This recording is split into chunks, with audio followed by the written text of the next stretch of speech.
Good evening, whakalahiatu, and welcome to tonight's bulletin of BCN News. Leading the news tonight, the Director General of Infrastructure, Andre Siohane, in a statement to BCN News today, explained that the power outage last night and this morning was due to a fault NPC team found between the villages of Liku and Lakepa last night. According to the Director General, yesterday the Niue Power Corporation conducted an online software upgrade of their Tesla battery energy storage system, which meant the island's power load was carried by the generators while this upgrade was being done. This went well and everything was reverted back to normal operations. The team continued to monitor throughout the evening, and during peak load, the control system's alarms lit up and triggered the first outage on the northern grid. To save their engines, the team decided to also shut down the southern grid, which happened at around 1 a.m. this morning. The southern grid was back on this morning after 9 a.m., and the only village still without power this afternoon is the village of Liku, as the team was still working to rectify the fault located there.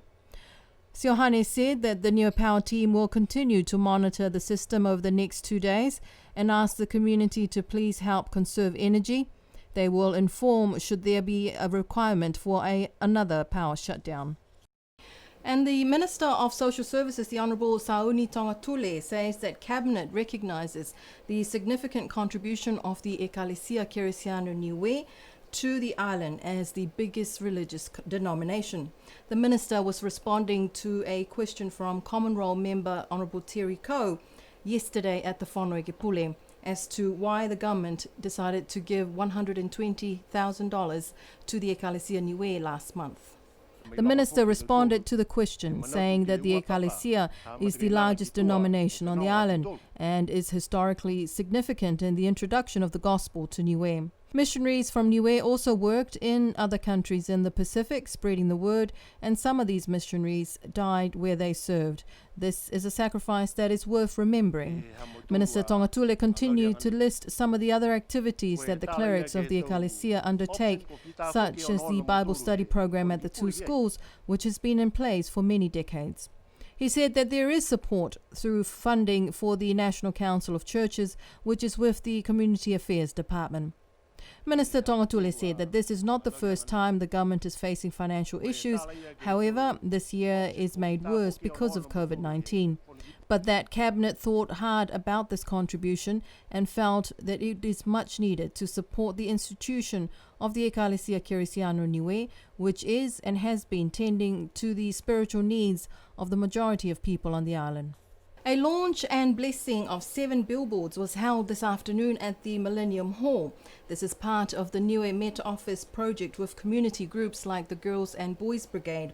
Here's the director of the Niue Met Office, Rosie Misiapo, explaining about the project. Today is the launching of the billboards. It's one of the activities out of the whole project that Met Services are implementing since last year, and it's due to end December this year.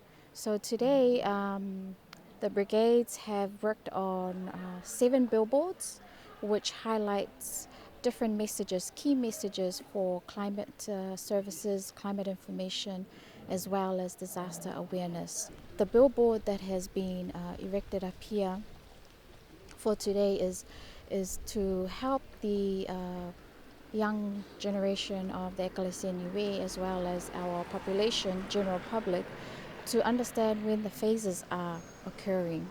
So there's a little arrow that points to La Nina, and then if it's neutral phase, it points directly upwards, and if it's El Nino phase, it points to the side. So telling us that it's going to be below normal rainfall and increased activity of cyclones. The other billboards provides good knowledge in terms of understanding what the basic weather systems are, such as high pressure, low pressure systems.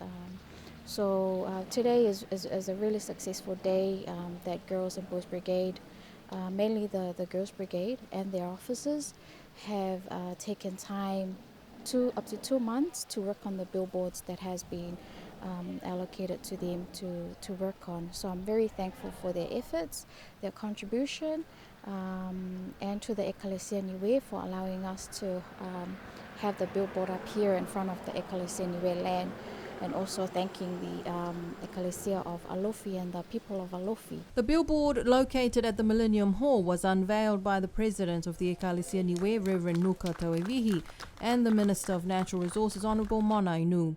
A small gathering of senior public servants, including the Chief of Police and the officials of the National Disaster Management Office, joined the officials of the Niue Girls and Boys Brigade to witness the launch.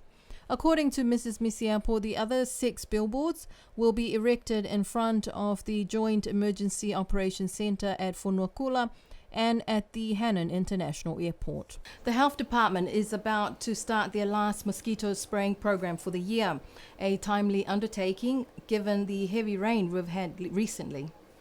According to the notice from Public Health, the mosquito spraying program will start on Monday next week, starting with the hospital grounds heading north. They expect to complete the spraying by the first week of December. Health officials are asking the community to help clear up any breeding places of mosquitoes to avoid an outbreak of any mosquito-borne diseases, especially now that we're expecting more rain in the next few months.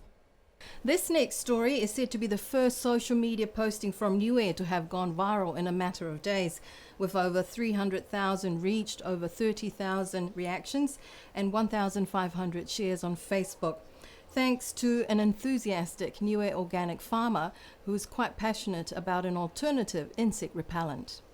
One of the members of the Niue Organic Farmers Association posted on Facebook last Friday a picture of a male breadfruit flower burning as an insect repellent. Since then, the post has been shared 1,500 times in the last 6 days.